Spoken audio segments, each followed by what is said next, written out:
Bueno, los ojos de los venezolanos y de muchos otros pueblos de la región estaban puestos en Santo Domingo, República Dominicana, ayer, porque se entendía que después que el lunes no se pudo dar la reunión, se iba a dar ayer y que iba a llegarse a algún tipo de acuerdo definitivo entre el gobierno del presidente Nicolás Maduro y la oposición, que está participando no de manera conjunta, porque algunos se abstuvieron de participar en ese diálogo. Pero finalmente dicen que estuvieron los documentos sobre la mesa, que la gente que representa al gobierno, Maricela, firmaron, pero que los representantes de la oposición se han negado porque dicen que hay cosas que todavía no han sido garantizadas, entre ellas que se pueda asistir a un proceso electoral con una autoridad electoral inclusiva, representativa, y que dé garantías de que quien participe recibirá el trato justo e igualitario con el partido de gobierno. Bueno, ayer se quedaron los lapiceros, la mesita y las dos sillas se quedaron preparadas del gobierno dominicano en conjunto con el expresidente de España y cancilleres tanto del dominicano como de Chile y México, pues dijeron que ya el documento estaba listo y le dieron un compás de espera a la oposición, como tú señalas, para que piense sobre los temas en discordia.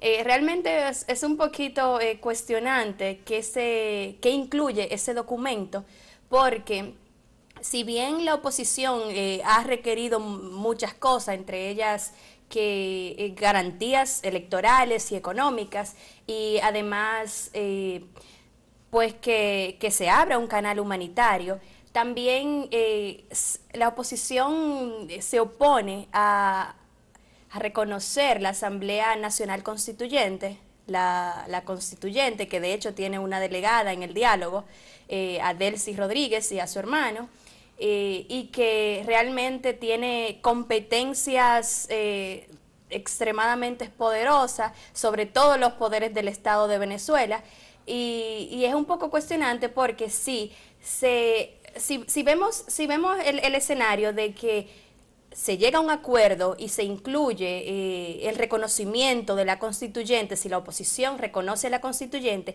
entonces podríamos ver hasta qué punto todas esas otras ideas que se han debatido ahí, pues se podrían aplicar. Sabríamos decir también que la constituyente podría tomar decisiones posteriores que afecten esos otros elementos. Anular hasta el propio acuerdo, porque todo el mundo sabe que en los sistemas de democracia representativa y en la forma de Venezuela lo es, cuando se instaura una asamblea constituyente, incluso puede tener poderes por encima del Ejecutivo. Eso es. Y decide muchas cosas. Entonces, ese reconocimiento sería como afilar cuchillo para la propia garganta de la oposición.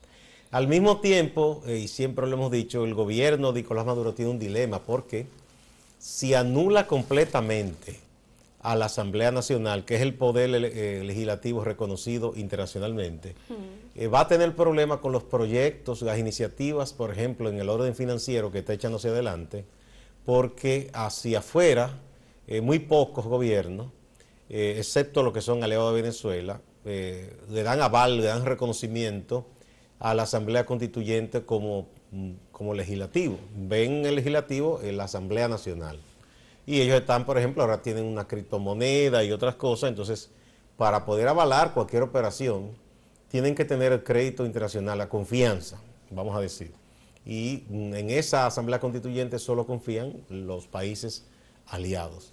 Y en el mundo de hoy, usted no solo puede contar con los países aliados, usted tiene que hacer comercio y tiene que intercambiar con todo el mundo, siempre y cuando sea para que ambas partes, todas las partes, ganen. Ya no es posible quedarse en el pasado o involucionar. Aislarse, no es el que se aísla, lo que hace es que sufre muchísimo. Sí. Vimos un ejemplo, por ejemplo, en el caso de Europa, en plena época del llamado socialismo real. Los países socialistas tuvieron cierto nivel de desarrollo, le llamaban el segundo mundo en la clasificación que se hacía entonces de primero, segundo y tercer mundo.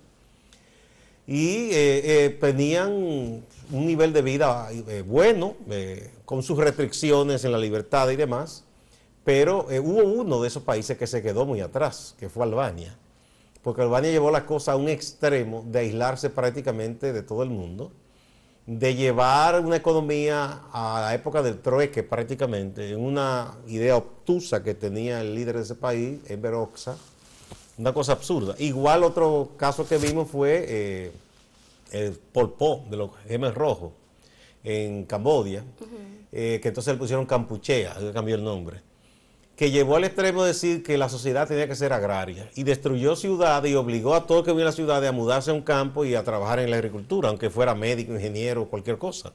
Entonces provocó un problema de muerte, porque mucha gente metido en una zona tapantanosa, porque son lugares de selva, se contagiaron de malaria y muchísimas cosas y murieron miles, millones, y además de lo que él ejecutó, de lo que mató.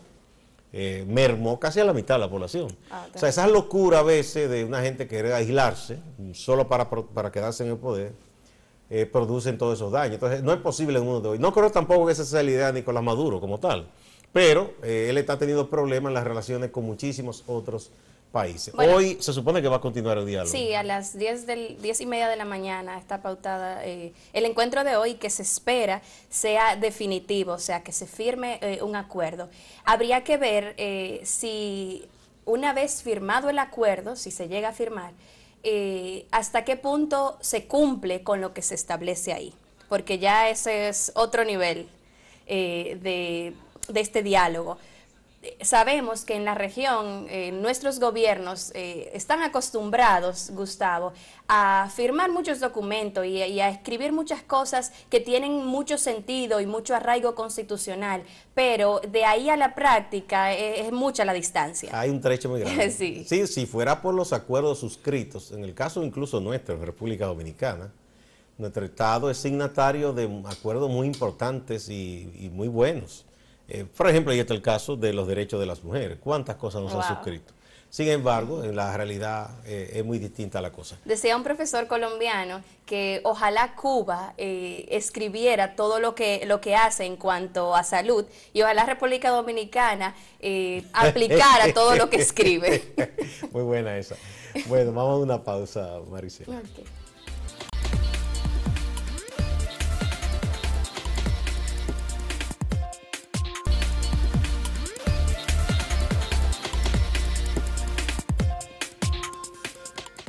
Recientemente, Maricela y amigos televidentes, el Ministerio de Energía y Minas de la República Dominicana, cuyo incumbente es el doctor Antonio Isa Conde, hizo un anuncio importante, relevante, que se estaba estudiando y ya prácticamente se había dado el aval primario, vamos a decir, para que una empresa explotara una zona, unos yacimientos que se supone que hay en San Juan de la Maguana, se han establecido en exploraciones que existen.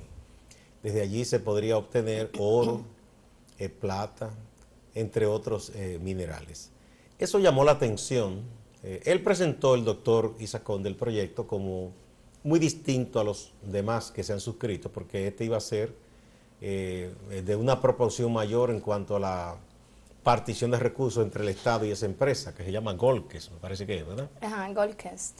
Bueno, entonces... Que ya tiene 13 concesiones en República Dominicana. Sí, para exploración, pero todavía no está en esa extracción. Bueno, llama la atención porque San Juan, que es una provincia muy rica en cuanto a potencial productivo, con unos valles muy hermosos y unas montañas también muy bellas, es llamada el granero del sur con mucha razón.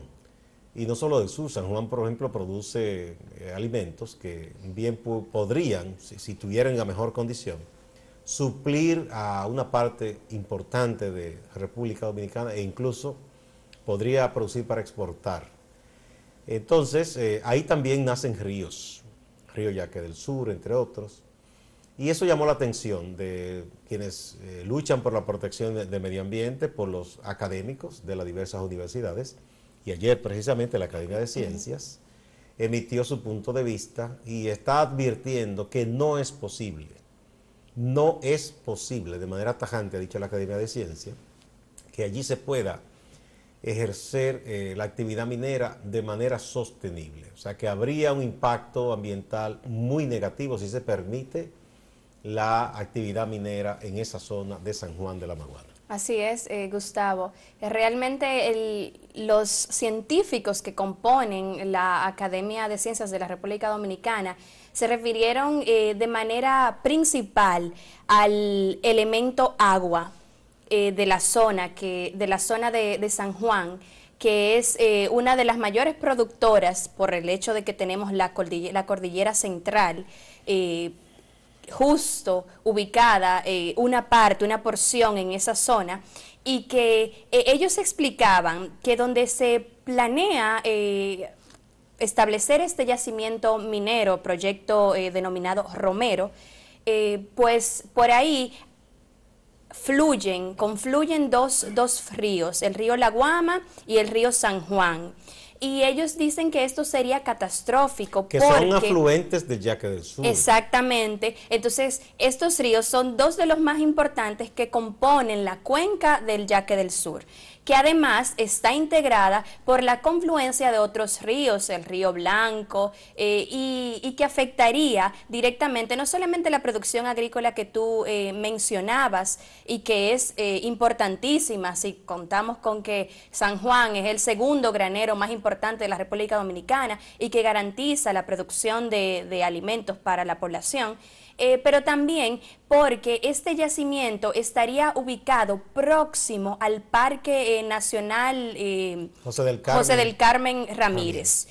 Y en ese parque, que aparte tiene un área bastante ya deforestada, o sea que ya de por sí está destruyéndose, pues existen muchas especies endémicas en peligro de extinción, además de flora y de fauna, que este proyecto minero estaría poniendo en peligro. Entonces, habría que ver hasta qué punto el gobierno dominicano está dispuesto, y era lo que cuestionaban los científicos de la academia, hasta qué punto el gobierno está dispuesto a vender los recursos naturales de la República Dominicana por un río que genera y que generará mayores beneficios a largo plazo, porque esta concesión minera sería por unos 7 años, ha dicho el señor Antonio Saconde, pero cuando termine este proyecto, ¿cómo quedaría los recursos naturales de la República Dominicana y cuáles consecuencias catastróficas podría traer? Lo que han dicho en el Ministerio de Minas,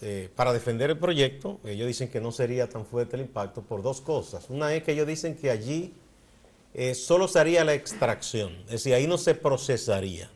Lo que evitaría, porque se sabe que el procesamiento conlleva el uso de muchísimos químicos que tienen un impacto terrible en la tierra, en el agua, ¿no? En el mismo espacio. No se haría solo la extracción del oro como materia prima y después se procesaría fuera de ahí. Esa es una de las cosas que dicen. Lo otro que dicen es que no es a cielo abierto, porque sería con galerías, como se hace en algunos casos. Pero aún de todas formas, los biólogos y demás científicos y geólogos de la academia, ahí vemos, por ejemplo, a Luis Carvajal Acucho. Milcíades Mejía. Milcíades Mejía, que fue director de botánico. Ahí tenemos también al ingeniero Martínez, Eulogio Martínez. Eleuterio Martínez. Un ingeniero ecoforestal, y a Luis Checker. Bueno, ellos dicen que aún así sería muy dañino el impacto. Yo digo, aquí hubo un caso muy conocido, que fue el proyecto que se quería instalar una fábrica de cemento en una zona cercana a los Haitises, en Gonzalo. Y hubo una lucha social interesante. Muchísimos jóvenes y adultos incluso hicieron campamento en esa zona. Y estaba todavía el gobierno del presidente Fernández, y el ministro de Medio Ambiente era Jaime David Fernández Mirabal. Entonces lo que se hizo fue que se decidió consultar a organismos de Naciones Unidas para tener una voz que se entendiera, fuera imparcial, fuera del país. Y esos expertos hicieron un estudio y dijeron que sí había el riesgo de un impacto ambiental muy negativo para el Parque Nacional de los Haitises, y entonces se decidió que no se instalara ahí esa fábrica de cemento. Bueno, en este caso, si se quiere también tener una opinión fuera del país para que se diga, bueno, esos son estos ecologistas que siempre son fanáticos, pues bien se le puede pedir esa consulta a Naciones Unidas. Que en aquel caso el propio organismo de Naciones Unidas pagó el costo de ese estudio. Y así se tendría esa opinión, porque todavía falta para este proyecto que se le dé todo el aval medioambiental y eso, ¿no? Claro, todavía falta el permiso del Poder Ejecutivo. Y luego el aval de medio ambiente. Pero con respecto a lo que comentabas anteriormente, que ha sido uno de los enunciados más fuertes del Ministerio de Energía y Minas, sobre que será un proyecto soterrado y que además no utilizará químicos. No, porque ahí supuestamente no se va a procesar. Exacto, solamente extraer. Pero decía Milcíades Mejía ayer que es imposible que para la extracción no se utilicen ciertos tipo de químicos, porque son reacciones químicas naturales. Entonces, se va a tener que utilizar, según decía él, cianuro, polvo de zinc. Y aunque sea soterrado, Gustavo, realmente es necesario utilizar mucha agua, decía el señor Martínez. Y algún tipo de dinamita o algo, claro, porque eso sí. Se va explotando, ¿verdad? Claro que sí, o sea son que reacciones. Siempre hay efecto, así siempre es. Habrá efecto. Bueno, ojalá que con este proyecto las cosas sean lo más transparentes posible y que no se lleve hacia adelante hasta que no se determine con total claridad el posible impacto ambiental. Que no nos apresuremos. Para esa importante provincia y esa importante zona que por demás está al límite también de otra región muy importante que es la región norte. Así es. Bien, vamos a una pausa.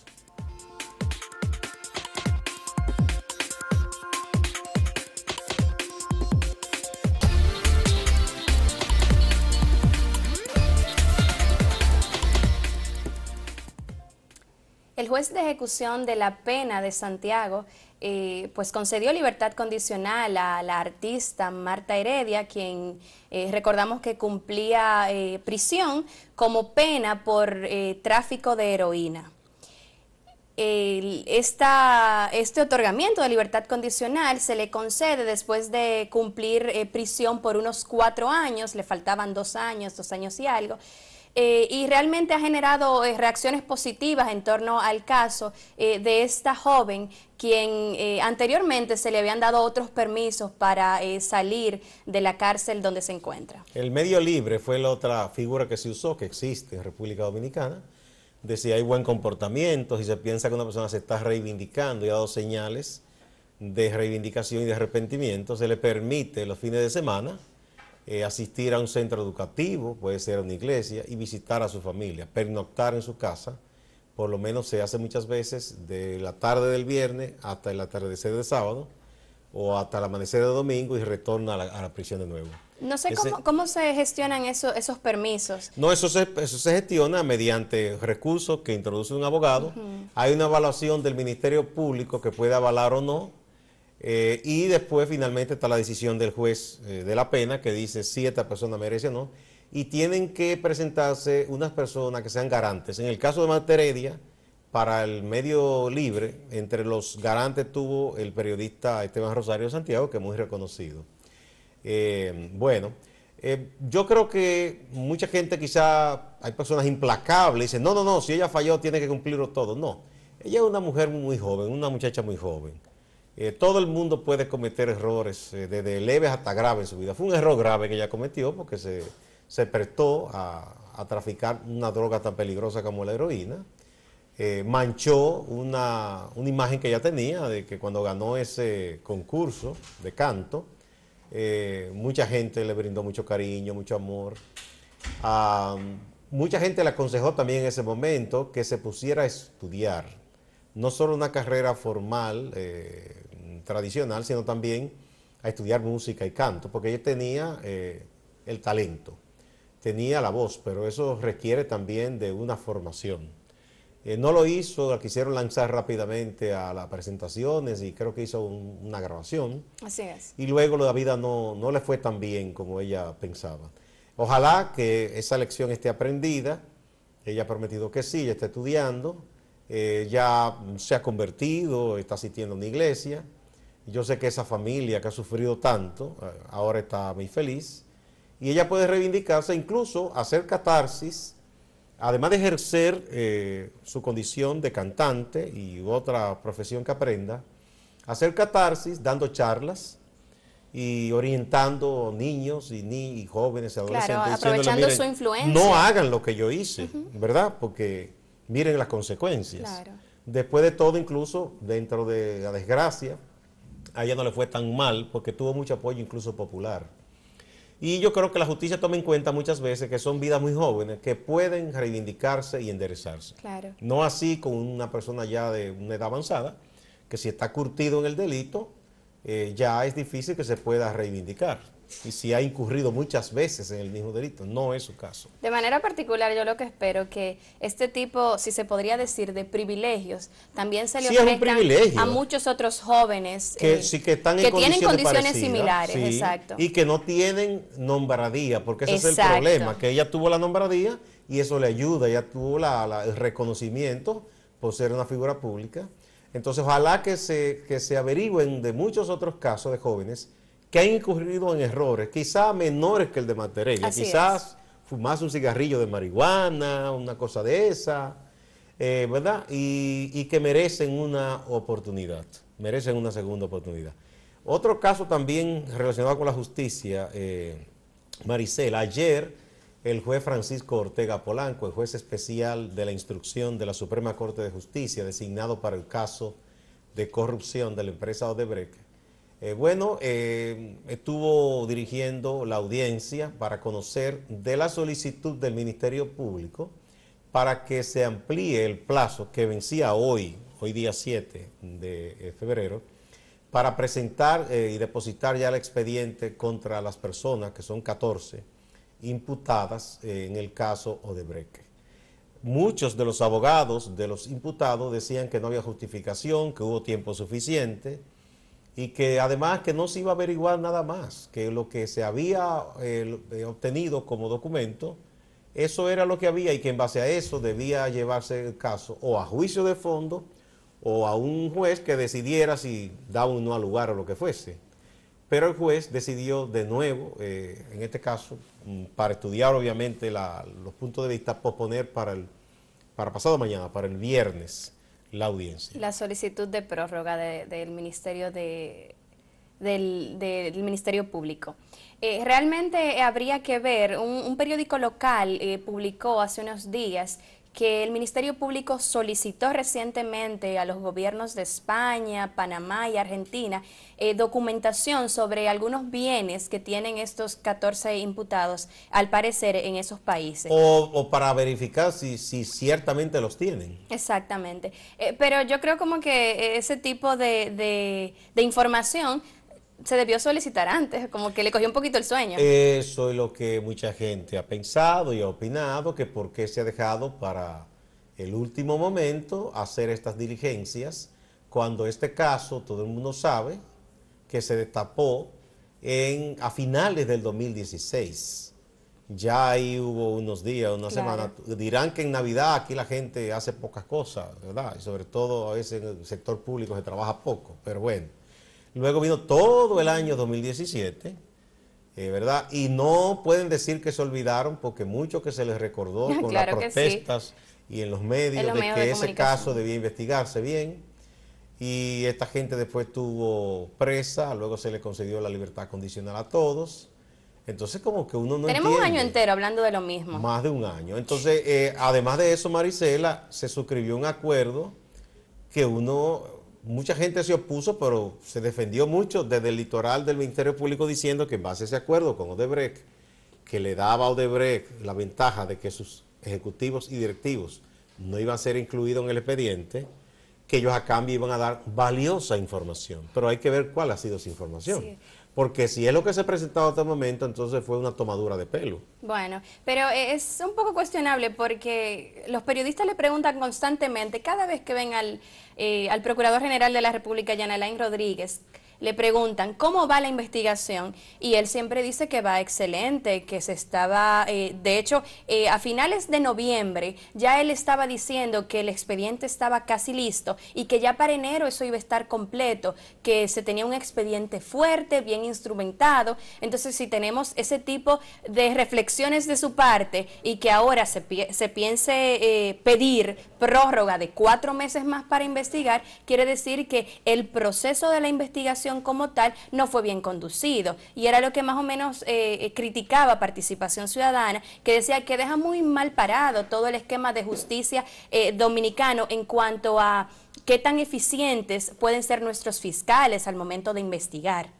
Sí, porque, y mira, yo no quiero y no soy quien para juzgar la capacidad profesional de esos miembros del Ministerio Público, pero hay que ver si es que había la decisión de verdad política, la decisión desde arriba. Y cuando digo desde arriba, aquí el Ministerio Público se sabe que responde al Poder Ejecutivo. De hecho, muchos lo definen como al Ministerio Público como el brazo del Ejecutivo en la justicia. Si había la decisión real de que se investigara, porque uno piensa a veces que no ha sido así debido a que se ha tardado tanto y ahora vienen con esto de que un plazo mayor. Bueno, a nosotros como medios de comunicación tampoco es que se nos olvida tan fácil lo que nos dicen 2 meses antes. Así es. Bueno, muchas gracias, Marisela. Amigas, amigos, nos vemos mañana.